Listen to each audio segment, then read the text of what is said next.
So I wanted to create a video to answer the question that keeps coming up. Will the bulletproof coffee prevent autophagy? Okay, I've done videos on will it prevent, ketosis, but now let's talk about autophagy. Autophagy is an amazing state. When you go into fasting mode, your body starts repairing, you start recycling the damaged proteins and the microbes in the body and the viruses and the candida, starts cleaning up all this stuff. The need for vitamins and nutrients go way down because your body is in recycled mode. It gets very, very efficient. Our bodies were designed tens of thousands of years ago to not eat very frequently. So we have this great survival skill that helps us in many different ways. So it's like a self-cleaning oven, so to speak, in your cells. So what will stop autophagy? Glucose is right at the top of the list. Protein, cortisol. How do you get this? From stress, okay? Stress will shut that down like that. Not that you've ever experienced stress, but you probably know people who have. Eating will stop autophagy, okay? So we really want to do fasting, low stress, and then not consume these. Fat has the least effect on insulin, so that's exciting. So let's say, for example, you're doing bulletproof coffee where you're adding some coconut oil or MCT oil or even butter, and you're doing like a lot of it, okay, where there's like, 300-400 calories.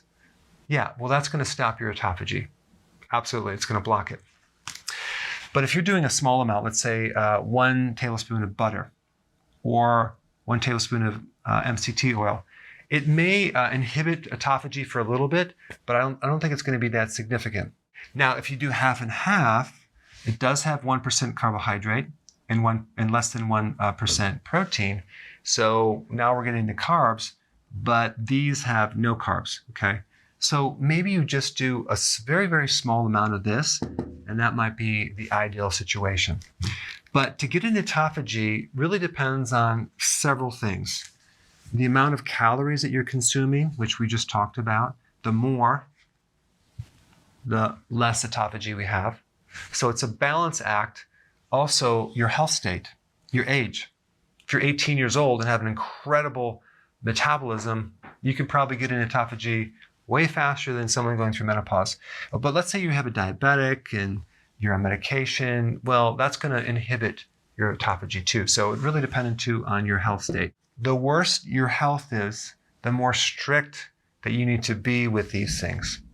The healthier you are, the more you can get away with this, okay? The faster the metabolism, the more you can get away with this. Okay, let's say, for example, you exercise. Well, that will help you get into autophagy because that's one of the triggers.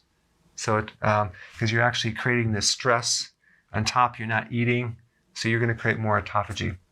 As long as you recover, because we don't want to increase too much cortisol from the excessive stress that you just created.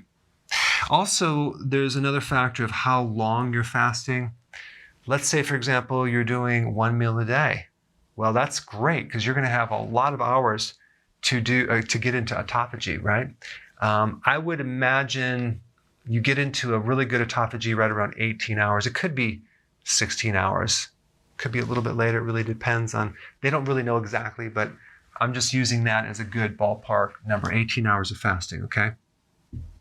So if let's say you're getting exactly 18 hours or 17 hours and you're doing this, well, you're probably not going to get the benefits as compared to doing your fasting, let's say at 20 hours and with a 4-hour window of eating, okay?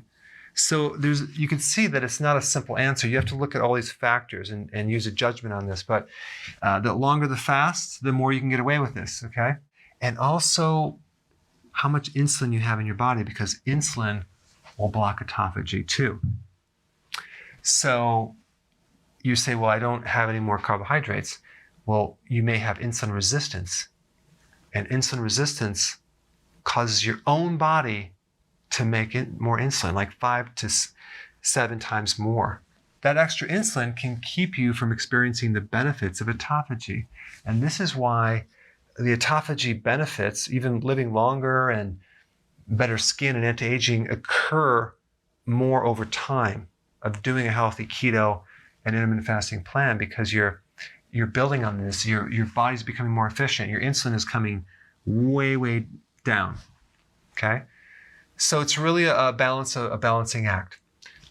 There's a certain hormone factor called GIP that's located in your small intestines, and this is triggered when you eat, so it amplifies the effects of insulin. So it's not just a matter of avoiding carbs, it's a matter of also keeping your calories really low, okay?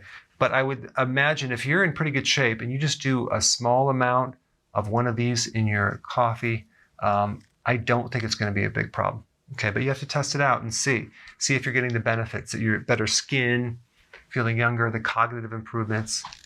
And by the way, as a side note, and I'm going to do a separate video on this, vitamin D will help you get into autophagy more. So sun is really good too. So if we combine sun with exercise, with fasting, it'll improve your potential for autophagy benefits. All right, so I think I covered all the points, and I will see you in the next video. So if you're enjoying this content, go ahead and share it with someone that could really benefit from it.